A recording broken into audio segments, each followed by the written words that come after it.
Pombal e os jesuítas. Após o reinado de esbanjamento de D.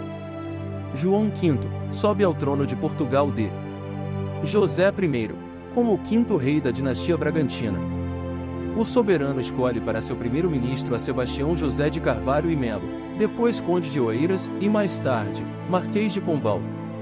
As falanges espirituais, desvelando-se pela evolução portuguesa, haviam escolhido previamente esse homem, para a reconstrução das energias da pátria, após os desvarios de D.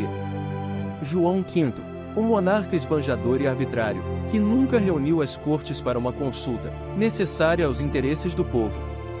O escolhido, porém, não soube corresponder integralmente às sagradas expectativas dos gênios espirituais da terra portuguesa. Se construiu, cometeu graves injustiças com a sua ditadura renovadora. Pombal ascendera à posição de ministro depois de absorver as ideias novas que percorriam os setores de todas as atividades do Velho Mundo, ao sopro dos enciclopedistas. O campo diplomático já lhe dera a conhecer a técnica política de um Roberto Walpole, enquanto a sua pátria se algemava aos tribunais da Inquisição, com sérios prejuízos para a educação nacional, o cérebro se lhe povoava de planos audazes e reformadores. Elevando-se ao trono em 1750, D. José I escolhe, imediatamente, para chefe supremo do seu governo e, quando em 1755 foi Lisboa parcialmente destruída por um terremoto, o ministro renovador teve oportunidade de demonstrar a sua capacidade criadora, reedificando a cidade, que renasceu dos seus esforços mais engrandecida e mais bela. O Marquês de Pombal, todavia, desde os primórdios de sua ação no governo, não tolerava os jesuítas que, nas cortes europeias, se intrometiam em todos os negócios da política do século, com a pretensão de imunizar o mundo inteiro das correntes de pensamento da reforma. Os missionários humildes da célebre companhia, radicados no Brasil, diga-se em honra da verdade, estavam muito longe das criminosas disputas em que se empenhavam seus irmãos no outro lado do Atlântico, mas sofreram com eles a incessante perseguição, tão logo se apossou do governo o famoso ministro. Surge, afinal, o atentado contra a vida de Dom José I, em 1758. No dia 3 de setembro desse ano, quando regressava de uma entrevista ao Palácio da Ajuda, o soberano foi alvejado a tiros de bacamarte, partidos de um grupo de pessoas desconhecidas. As suspeitas recaíram no Marquês de Távora e seus filhos, no Conde de Atouguia e no Duque de Aveiro. Conquanto fosse este último um dos implicados no movimento regicida, o mesmo não acontecia aos Távoras, inocentes daquele delito.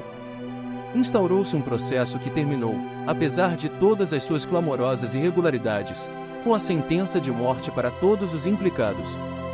Em vão, procuram os portugueses influentes na corte modificar a decisão do ministro. Os condenados sofrem os mais horrorosos suplícios em Belém e a própria Deleonor Tomásia, Marquesa de Távora, foi decapitada.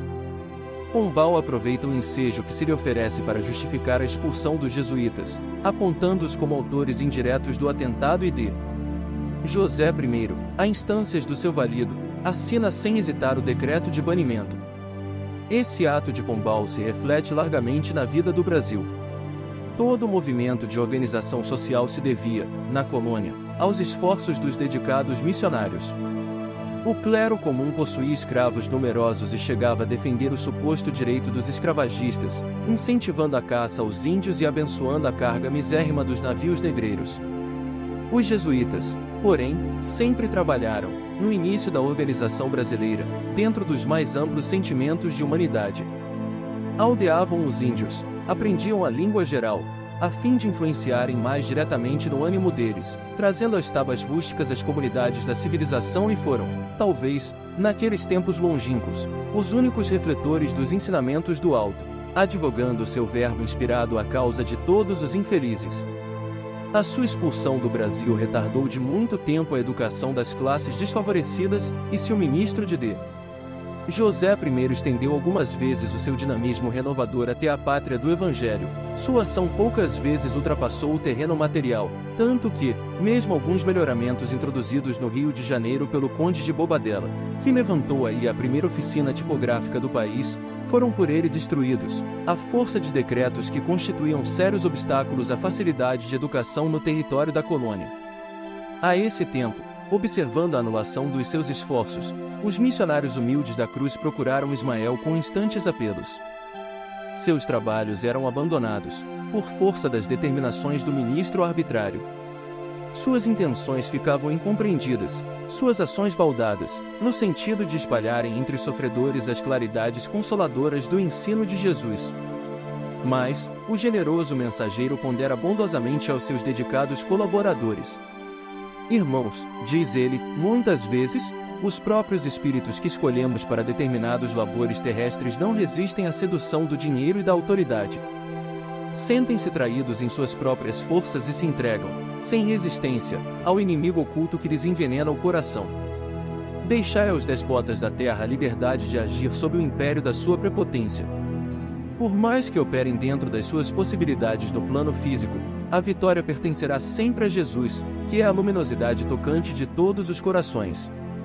Temos, porém, de considerar, a par da tirania política que tenta destruir a nossa ação, o lamentável desvio dos nossos irmãos incumbidos de velar pelo patrimônio do Evangelho, no mundo europeu.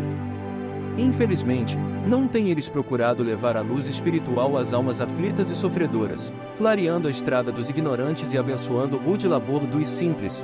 Ao contrário, buscam influenciar os príncipes do planeta, disputando os mais altos lugares de domínio no banquete dos poderes temporais, em todos os países onde milita a Igreja do Ocidente. Peçamos a Jesus pelos tiranos e pelos nossos companheiros desviados da consciência retilínea. Se terminamos, agora, uma etapa da nossa tarefa, em que aproveitamos os elementos que nos oferecia a disciplina da companhia fundada por Loyola, prosseguiremos o nosso trabalho dentro de novas modalidades. Deixemos aos mortos o cuidado de enterrar seus mortos, como ensinou o Divino Mestre em suas lições sublimes. Vossos irmãos, transformando a cruz do Cristo num símbolo de opressão e despotismo, nos tribunais malditos da Inquisição, cavam a sepultura moral de suas almas, que se amoldam ao sacrilégio e à ignomínia. Quanto aos políticos, esses têm uma órbita de ação que não lhes é possível ultrapassar, o tempo e a experiência, com a dor, eterna aliada de ambos, ensinarão às suas consciências a lei de fraternidade e de amor, que esqueceram nos dias do fastígio e da glória efêmera sobre a face do mundo. Oremos por eles e que Jesus, na sua bondade infinita, nos acolha os corações sob o manto da sua misericórdia. Enquanto oravam, gotas suaves de luz se derramavam do céu sobre os caminhos tenebrosos da terra e a palavra profética de Ismael teve, em breve, a sua confirmação. A Companhia de Jesus foi suprimida pelo próprio Papa Clemente XIV, em 1773, para reaparecer somente em 1814, com Pio VII. Nunca mais, todavia, puderam os jesuítas readquirir o imenso prestígio que possuíram no Ocidente. Quanto ao Marquês de Pombal, conheceu no silêncio a lição do abandono e do ouvido dos homens. No dia em que agonizava Dom José I, o cardeal de Lisboa, Dom João Cosme da Cunha, que devia ao famoso ministro a altura da sua posição eclesiástica, lhe declara no aposento do moribundo: Excelentíssimo, já nada mais tem que aqui fazer, testemunhando-lhe venenosa ingratidão. Daí a algum tempo, em subindo ao trono, Maria I destituiu o Marquês de todas as suas funções no reino, banindo da corte após rumoroso processo, em que procurou fundamentar a sua condenação. Retirando-se para a vila de Pombal, desprendeu-se do mundo em 1782, humilhado e esquecido, sob o jugo dos mais pungentes desgostos. Espero que tenham gostado. Já vai deixando o like, curtindo e compartilhando.